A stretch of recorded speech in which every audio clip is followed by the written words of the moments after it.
Makarantar aikin studio ku yi subscribe kuma ku danna ƙararrawa don samun sababbin ayyukanmu.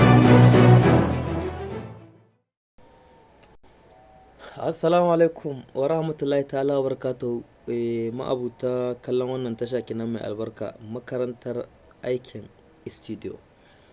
Haka a yau insha Allah zan yi wani ɗan guntun bidiyo da bai da wani tsawo, saboda akwai wani mabiyi wannan tasha da ya min tambaya akan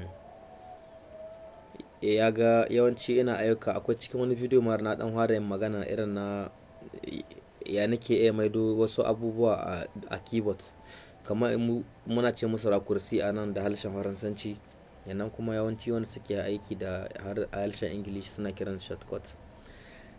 Ya ne zaka iya ka maida wasu ababuwa misali a keyboard. To ya danganta da me ake ce mishi, da inda kai mutum kake abubuwan da kake so ka maido a keyboard. Deja da dama shi sona ya riga zo da wasu abubuwa, ba ma sona ba, ko wani software in kun diba da mutum yayi control S a bisa keyboard misali, har mu zo a bisa saman keyboard.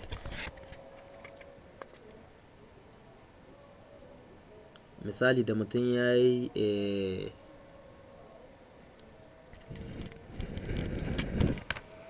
mu komo a nan kuma muku a haka yadda za ku gane. Kuna gani da control S, na rike control, na rike S. Da mutum ya control S ya san cewa saving ne. Da mutum ya control Z yana nufin cewa ka koma daga inda ka heto ne. Kamar in kayi wani abun kana control Z ka koma daga inda ka heto. A sona misali wanda suke kiɗa misali a sona kana yin control Q ka san da quantize ne, amma duka wannan abubuwan duka sa su ne ake yi. Duk wasu abubuwa da nake yi, kaga yanzu in save as ne yawanci ni control G nake yi. Yawanci G nake yi, misali da na yi G haka kamar ina nufin save as ne zan. Ya danganta dai da abubuwan da misali abubuwan da kuke bukatan ku hauda. Ok, babu damuwa kenan yanzu ba tare da bata lokaci ba.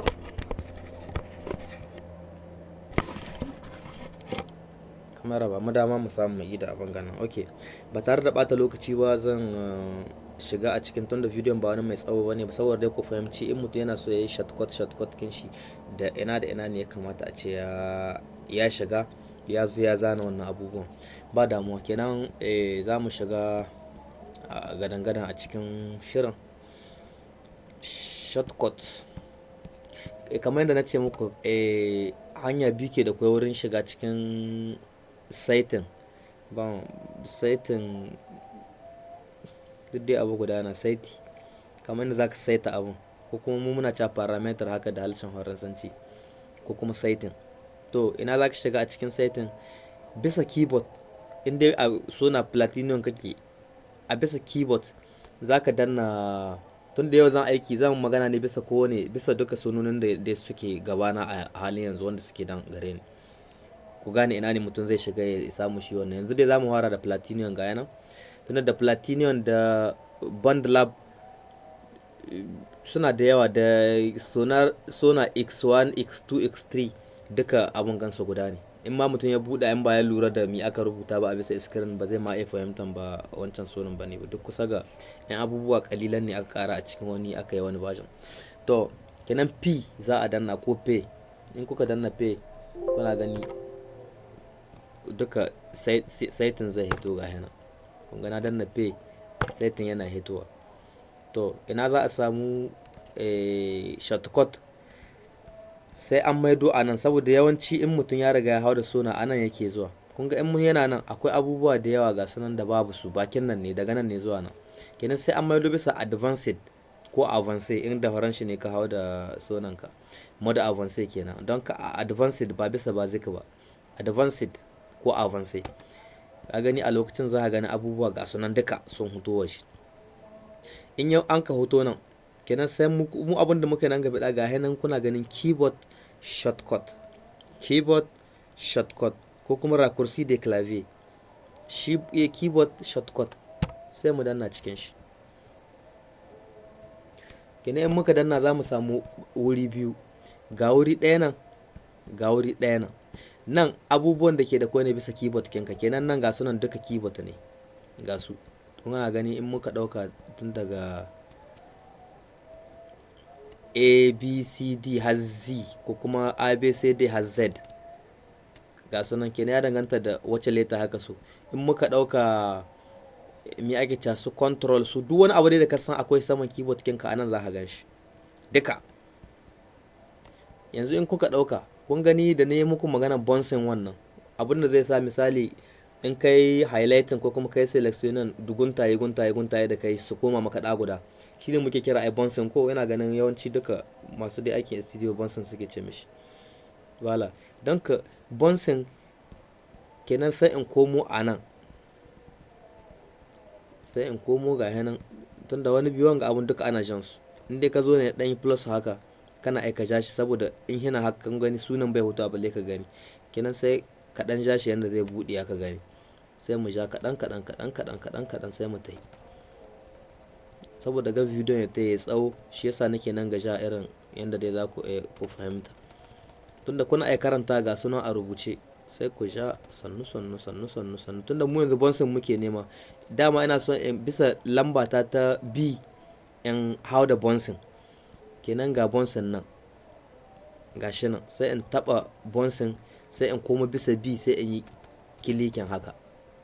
Misali A ina son misali ne zan yi A, bari in komo tun harko tana wala A 7 ne nake so in yi da A 7, kenan yanzu ga 7 nan bayan na taba A kin ta koma blue, kenan sai in komo nan bisa 7 gashi nan kawai sai in yi double click ko kuma double click kick haka. Da na kick kuna ganin ga nan ya ja save ya dafa ga wanga. Kenan yanzu da ko cikin aiki nake da na danna A ba sai na danna control ba, duk abin da kuma gani anan babu ruwan shi da control.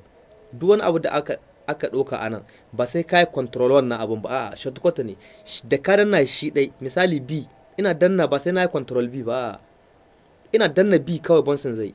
Ina danna A ina gwada muku tun da gaban ku da na sa A wannan save yake, ina danna A kawai saving zai ya wuce yadda kasan kai control S ne kawai ya saving tun da saving na aza a wurin shi.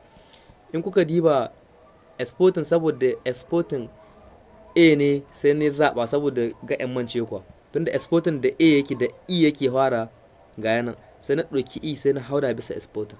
Shi kuma save as ne cikin nawa aikin, tanawa kai wani abu zaka ɗauka daban da ba save as ba. Ni dai shi na ɗauka a save as, kenan da na san da na diba bisa keyboard kina kawai in dai na ga shi kawai na san da save as ne da na danna shi. Yasa yawanci ina aiki sai ga kamar yana wasa kwa pap kawai na wucewa.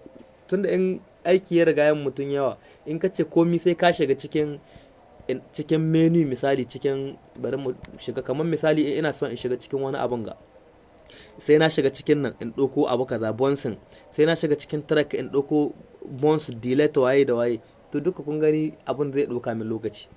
To amma in na riga na ɗauko keyboard kina na ɗauko shortcut na a'aza da na zo kun gani ga hana keyboard shortcut ga sunan ga wurin inda keyboard su lambobin da akwai bisa keyboard ga abubuwan da kuke nema. To kenan yanzu anan wurin abubuwan da duk kuke so kun gani nan akwai sunayen da ba su hitowa sai in bude su. Duka abubuwan da kuke bukata a nan kawai za ku hada abin da ke da kwai a nan da lambar da kuke bukata. Ina tunanin bangaren shi ma keyboard bangaren shortcut kun fahimci abun.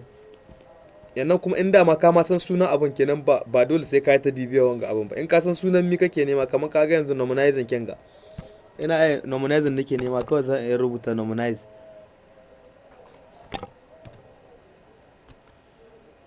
Kuna gani da na rubuta sunan shi kawai a hitowa zai kawai dan na haɗe zan yi in dafa shi ga abinda tanawa tun nominize ne tanawa N ne haka, kenan na ga N nominize kawai ina da na yi kilikin bisa N shi na tuwa. Amma N bai kamata ku aza mata komi ba da yana da muhimmanci. N dama suna ya zo da dama akwai abin take ai na gwada muku wannan abin ga yanan take kunna take kashe wanga, kenan N bai kamata ku hauda mata komi, ko kun hauda mata bai hana ta yi wancan aikin, kenan ko kun hauda ba zai wani amfani ba. ina fatan a ɓangaren sonar platinum an gane inda za a shiga.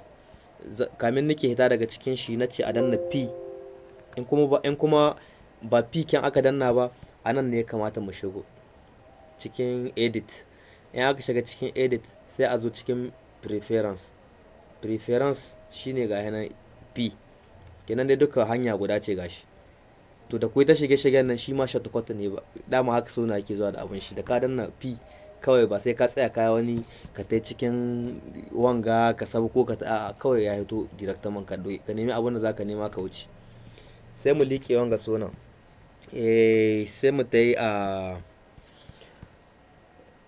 bari mu ɗauko sona fogo don sona 8 da na gani kusa gare ni, bari mu fara buɗe sona 8 kamin mu tai ga sona 4. Duk iri guda ne shi kuma daga sona 8 abin da ya ƙasa har sona 2 sona 3 duka su kuma da kun ga na sona 8 su kuma don nasu duk iri ɗaya ne. Dama daga bakin sona 8 ne sona ya canza ya shiga cikin su bandlab x3 platinum da sauransu, don ka bakin su ne su kuma nashi. Shi kuma gashi ba ila dole sai ka buɗe wani project ko wani abun ba, shi kuma nashi a cikin option ne yake ko kuma option ga yana. Amma yalla in na buɗe project kin tana ya kun he gane misali,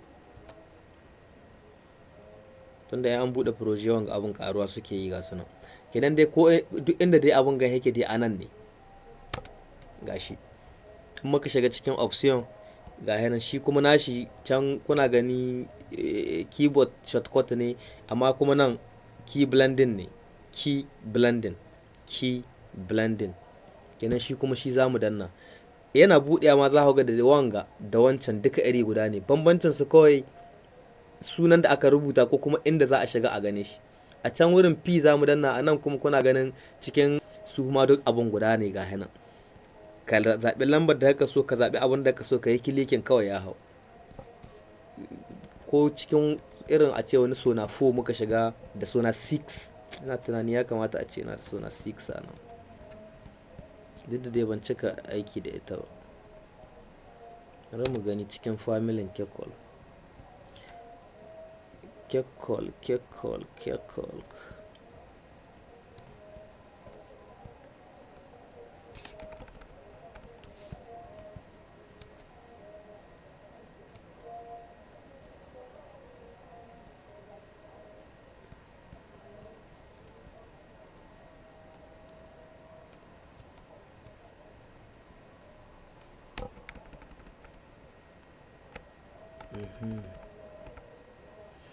Ga familin kekol kanan ga sona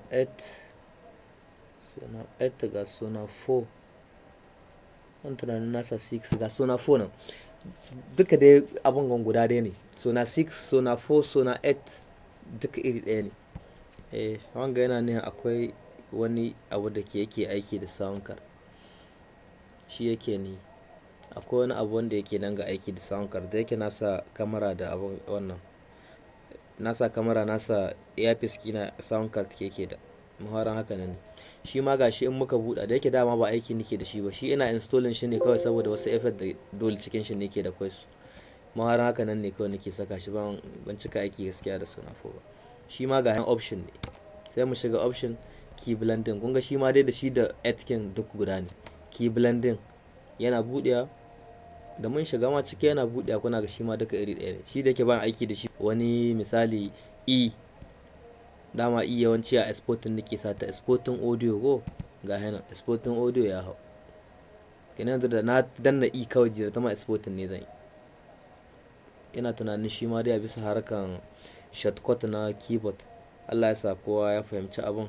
In akwai wani ƙarin bayani kenan a cikin comment, kamar yadda nake jaddada ne a cikin comment kawai nake ba da amsa a harkar aikin studio. Akwai da yawa wanda suke nema na a saman lambar waya ta saman WhatsApp kina, a can wurin lamba ta ce personal, kenan akwai wasu abubuwa da nake yi da ita, harkan business kina ne nake a ita, wanda yake son ko kiɗa ko yake son kawai can harkan kasuwanci na ne nake da wannan lamba. Haka kenan sai a dinga fahimta. A nan ne muke ake koyar da aikin studio, a nan ne za ka iya tambaya, a nan ne za ni iya baka amsa insha Allah. Na gode, a ci gaba da rarraba wannan tasha kuma a ci gaba da subscribe, a ci gaba da yin tambayoyi wanda za su bani dama insha Allah in muku sabon bidiyo ka. Ina fatan cewa kun ji daɗin kasancewa kenan da ni a daidai wannan lokaci. Kuna ga abubuwa da yawa wanda misali nake akwai softwares da yawa wanda Allah ya sa na mallake su tun wajen editing tun harkan editing na video da harkan audio. To da yake video shi ban shiga harkokin shi ba yanzu insha Allah. Na gode sosai, na gode.